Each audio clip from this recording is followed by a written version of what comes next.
Polémique en Ligue des Champions, le but de Brahim Diaz aurait-il dû être annulé à cause de Vinicius? Avant de commencer, si c'est la première fois que tu passes ici, je t'invite donc à t'abonner, c'est gratuit, ça prend 2 secondes et ça fait plaisir. Merci beaucoup à toi. Le Real Madrid a décroché une victoire cruciale en Ligue des Champions, mais au lieu de célébrer son succès, une controverse agite le monde du football.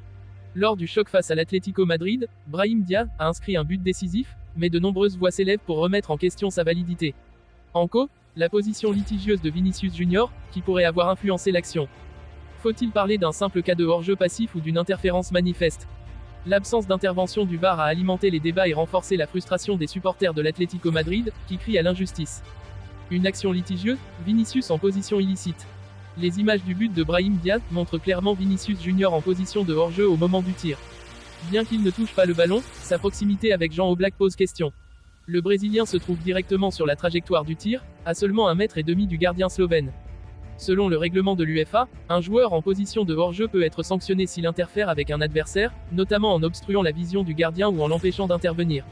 Pour de nombreux experts, la présence de Vinicius a bel et bien gêné Oblak, rendant l'arrêt plus difficile, voire impossible.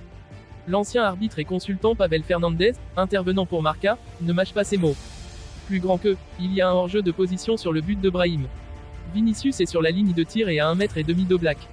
Le gardien de l'Atlético ne peut pas voir la frappe parce que le Brésilien est devant lui.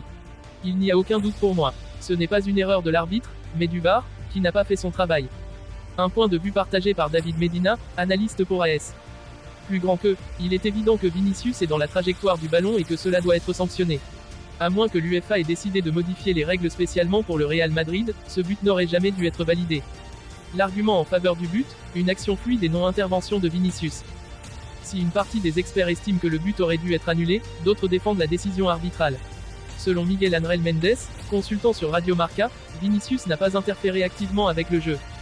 Plus grand que, Vinicius ne fait aucun geste pour perturber Oblak. Il regarde l'action sans intervenir. En voyant la séquence en mouvement, il est clair qu'il ne bloque pas la vision du gardien. Oblak a une réaction normale et ne proteste même pas après le but. Enrique Marqué, autre voix influente du football espagnol, va encore plus loin en attaquant ce qui polémique. Plus grand que, c'est toujours la même histoire. On arrête une image, on zoome et on invente une controverse. Sur la vidéo, en mouvement, il est évident que Vinicius ne gêne pas Oblak. D'ailleurs, Simeone, qui est le premier à se plaindre, n'a rien dit.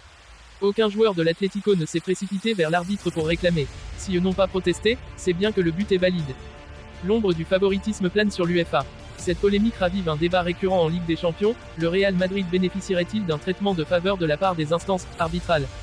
Depuis plusieurs saisons, certains observateurs dénoncent des décisions contestables favorisant les merengues lors des matchs décisifs.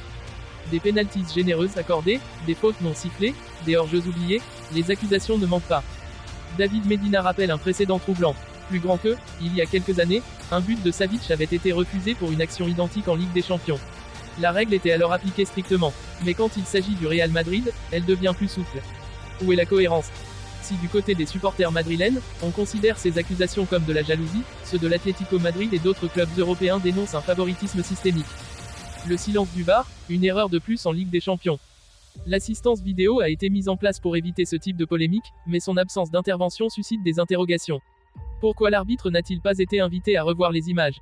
Alors que dans d'autres compétitions européennes, de telles situations font l'objet d'une vérification systématique, en Ligue des Champions, l'usage du VAR semble parfois imprévisible. Ce manque de cohérence fragilise la crédibilité de l'arbitrage et alimente la frustration des équipes lésées. Des incidents similaires ont déjà eu lieu cette saison en phase de groupe, où des décisions controversées ont changé l'issue de certains matchs. Pour de nombreux observateurs, une réforme plus stricte de l'arbitrage vidéo devient nécessaire. Une polémique qui pourrait peser lourd. Si le Real Madrid a pris une option importante pour la qualification, cette controverse risque de laisser des traces. L'Atlético Madrid pourrait demander des explications officielles à l'UEFA, tandis que cette affaire sera au cœur des débats dans les médias espagnols et internationaux. Cette situation pourrait aussi avoir un impact psychologique sur les prochains matchs. L'Atlético jouera-t-il avec un sentiment d'injustice, en se sentant désavantagé par l'arbitrage? Le Real Madrid, lui, devra gérer cette polémique médiatique, qui pourrait renforcer l'image d'un club favorisé par les instances. Un derby sous tension jusqu'au bout. Cette polémique ne fait que raviver la rivalité entre le Real Madrid et l'Atlético en Ligue des Champions. Chaque décision arbitrale sera désormais scrutée à la loupe, et la tension pourrait encore monter d'un cran lors du match retour. Quoi qu'il en soit, ce but de Brahim Diaz restera l'un des moments les plus controversés de la compétition cette saison, et une preuve supplémentaire que, même avec la technologie, le football n'est jamais à l'abri des polémiques.